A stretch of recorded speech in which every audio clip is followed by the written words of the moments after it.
C has soft sound S and hard sound K. When C comes before I, Y and E, it takes the soft sound S. For example, city, center, cycle.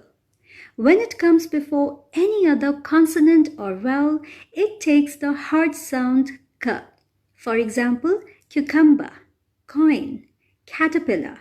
Exceptions, double C is pronounced as K. For example, soccer, ochre, succumb. SC is pronounced as S. For example, muscle, scent. Let me give you a few words to practice with both S and K sounds. Circumstances, conceive, cyber café, cyclone.